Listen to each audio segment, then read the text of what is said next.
As tensões envolvendo Venezuela, Estados Unidos e agora até o Brasil deram um salto dramático depois que o jato presidencial venezuelano realizou uma manobra altamente suspeita na fronteira brasileira. Segundo especialistas em aviação e monitoramento internacional, a aeronave, considerada um dos principais ativos do governo Maduro, deixou Caracas nas últimas horas, seguiu rumo direto ao norte do Brasil, especificamente a divisa com Roraima, e retornou à capital logo depois, em um movimento interpretado como uma tentativa desesperada de manobra política e militar. Isso ocorre justamente após Donald Trump, agora no comando de uma das operações antinarcóticas mais agressivas da história recente, ter declarado o espaço aéreo venezuelano completamente fechado, alertando todas as companhias aéreas do mundo para não sobrevoarem o território controlado pelo regime chavista. A fala de Trump reforçou sua promessa.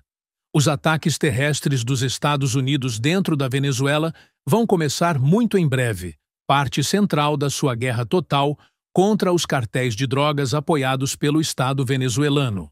Segundo o ADSB Exchange, uma das plataformas mais confiáveis do mundo em rastreamento de aeronaves, o jato presidencial identificado como um Airbus A300 e 19 da estatal Conviasa saiu de Caracas, pousou no aeroporto de Santa Helena de Huairén, a apenas 250 quilômetros da fronteira com o Brasil e logo depois retornou ao ponto de origem. Para analistas, o gesto levanta dúvidas estratégicas. Seria uma tentativa de evacuação preventiva? Transferência de documentos? Teste das rotas de fuga do regime? Ou até mesmo uma ação para confundir a inteligência norte-americana? A CNN Brasil confirmou que o avião é classificado como aeronave VIP do governo e usado em viagens oficiais por Nicolás Maduro. No entanto, até o momento, ninguém conseguiu confirmar se o ditador estava pessoalmente a bordo, algo que só aumenta o mistério. O voo aconteceu poucas horas depois de Trump fazer um alerta duro em sua rede Truth Social a todas as companhias aéreas, pilotos, traficantes de drogas e traficantes de pessoas: considerem o fechamento total do espaço aéreo acima e ao redor da Venezuela. A declaração se soma à escalada militar dos Estados Unidos no Caribe, onde, segundo um oficial americano ouvido pelo Washington Post, aeronaves militares norte-americanas realizam patrulhas quase constantes nas imediações da Venezuela. A presença naval dos Estados Unidos também se intensificou. Porta-aviões avançados e embarcações de elite estão posicionados no Caribe e no Pacífico Oriental, sob a Operação Southern Spear. O objetivo, segundo especialistas, é cortar de forma definitiva as rotas marítimas usadas pelo narcotráfico controlado pelo Estado venezuelano. Na última semana, Trump já havia prometido ampliar a ofensiva, afirmando que, além dos ataques marítimos que já eliminaram dezenas de embarcações, os Estados Unidos começarão operações terrestres dentro da Venezuela. Ele foi direto. Se vocês perceberam que as pessoas não querem mais fazer entregas por via marítima, nós também vamos impedir as entregas por terra. O terreno é mais fácil. Isso vai começar muito em breve. A tensão subiu ainda mais depois que a Administração Federal de Aviação dos Estados Unidos alertou as companhias aéreas internacionais sobre uma situação potencialmente perigosa ao sobrevoar a Venezuela devido ao aumento da atividade militar e ao risco de confrontos diretos. Como resultado, a Venezuela revogou os direitos de operação de 6 grandes companhias aéreas que suspenderam voos após o alerta. Especialistas que acompanham há anos o avanço do narcotráfico na América Latina têm insistido em um ponto decisivo. Cada caso, cada embarcação interceptada, cada operação realizada no Caribe foi registrada, documentada e respaldada legalmente. Nada ali é improvisado ou feito no escuro. Há sempre um expediente, um promotor responsável e uma cadeia de decisões que passa por autoridades militares, jurídicas e diplomáticas. E tudo isso se tornou ainda mais urgente porque, segundo analistas, aquilo que começou como um fenômeno regional se transformou em um dos maiores esquemas de narcotráfico estatal do planeta. O contexto desta semana é simbólico. Em plena temporada do Dia de Ação de Graças, um dos feriados mais importantes para os Estados Unidos, Washington não desacelerou.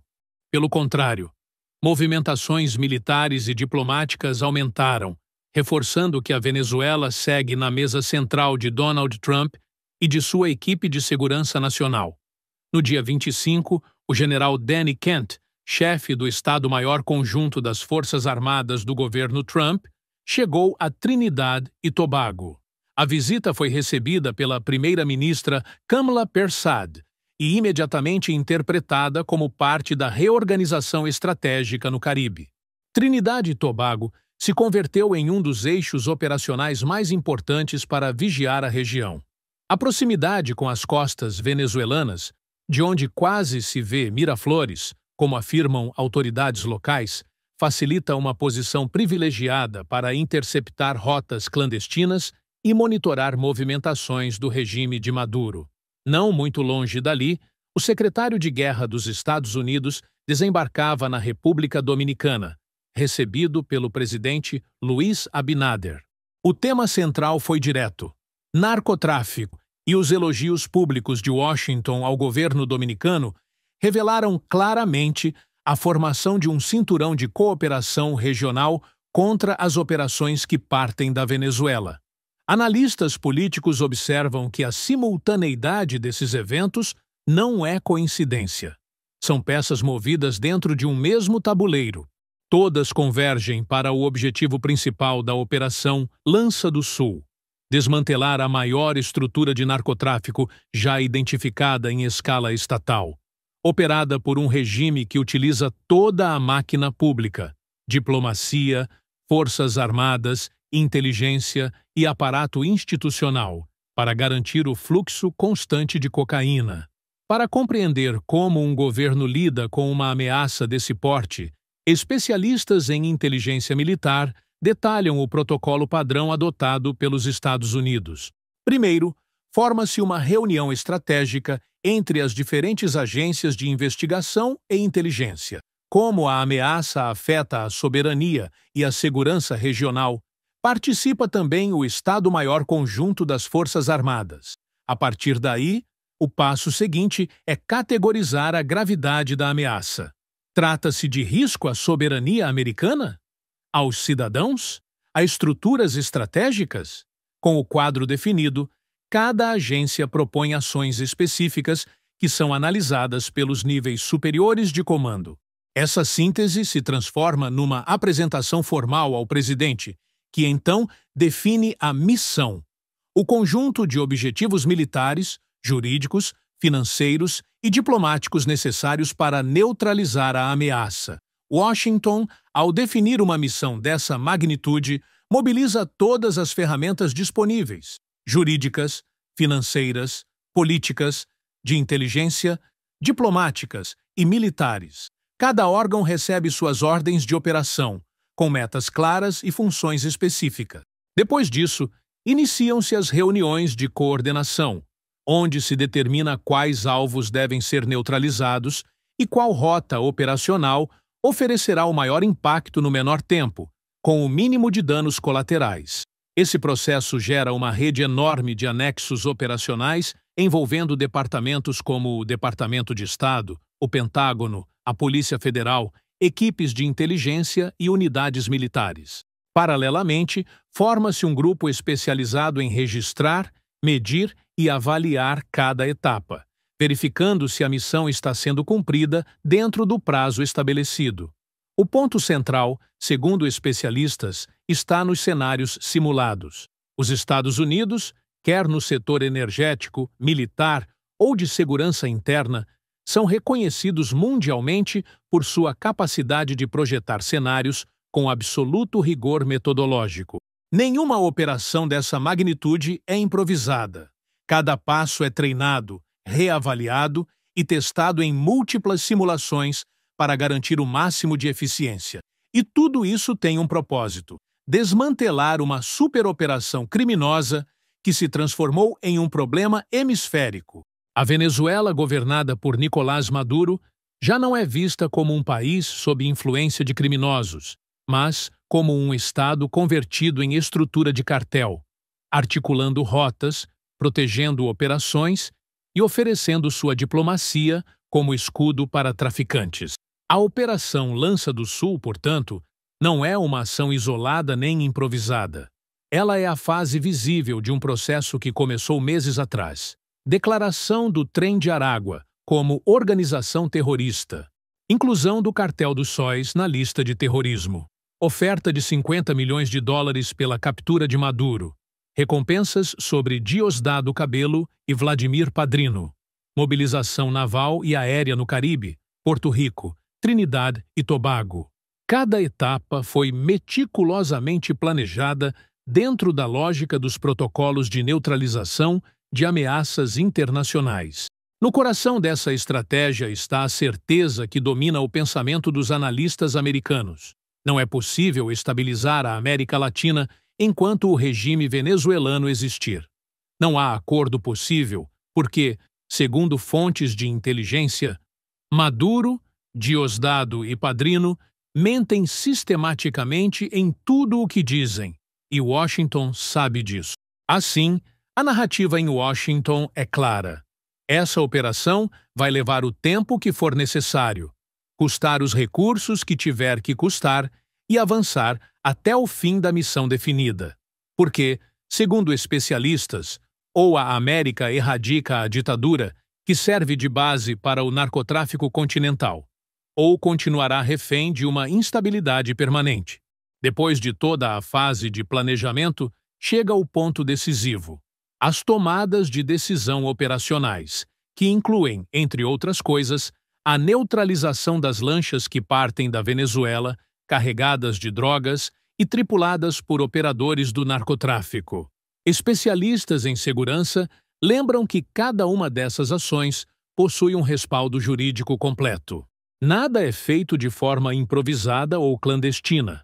Cada caso tem um expediente, cada embarcação é registrada, cada operação possui supervisão de um promotor responsável. Há uma estrutura legal robusta sustentando cada passo, e só depois de cumpridos esses requisitos são emitidas as ordens de ação. É esse mesmo mecanismo que tem guiado, mês após mês, o avanço da estratégia Washington-Venezuela desde fevereiro.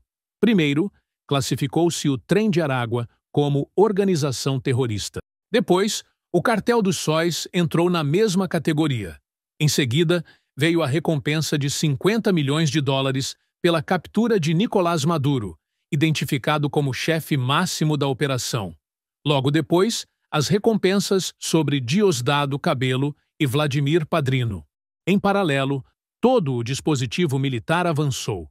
Embarcações sofisticadas no Caribe, aeronaves de vigilância, unidades das Forças Armadas operando a partir de Porto Rico, ações conjuntas em Trinidad e Tobago, interceptações aéreas e marítimas, tudo seguindo os protocolos lidos anteriormente.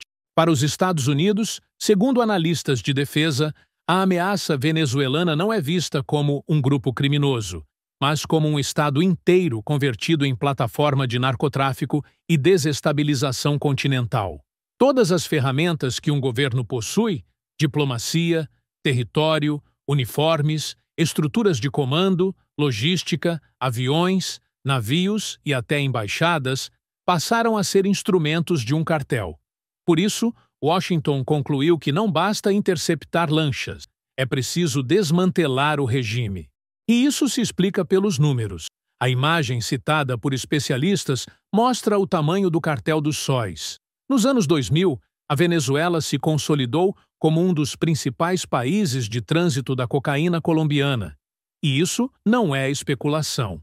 São dados extraídos de investigações, depoimentos judiciais, confissões de narcotraficantes, documentos submetidos a cortes americanas e registros da DEA. Em 2004, estimava-se que 60 toneladas de droga passavam pela Venezuela. Em 2007, passaram de 60 para 260 toneladas, o que representava 17% da produção mundial de cocaína. Esses números aparecem repetidamente em documentos oficiais, e especialistas ressaltam que foi justamente nessa época que, devido ao Plano Colômbia, as guerrilhas foram empurradas para fora do seu território tradicional, buscando novas rotas e proteção. E quem abriu as portas para elas? Hugo Carvajal e a cúpula militar venezuelana, que viram ali uma oportunidade de poder, lucro e controle territorial. As rotas se distribuíram por terra, ar e mar. Estados como Zulia, Táchira, Apure e Amazonas tornaram-se corredores prioritários. A cocaína saía da Colômbia, atravessava a Venezuela e era enviada para o Caribe, América Central, África e Europa. É por isso, afirmam analistas, que não existe retorno. Não há negociação possível. Maduro não vai acordar amanhã declarando o fim do narcotráfico. Diosdado não vai assinar um acordo para parar de enviar cocaína. Padrino Lopes não vai romper com o cartel. Washington sabe que todas essas figuras mentem sistematicamente e que qualquer promessa serviria apenas para ganhar tempo. Os Estados Unidos compreendem que interceptar lanchas e prender tripulações não elimina a fonte do problema. A fonte é o regime. A operação é estatal.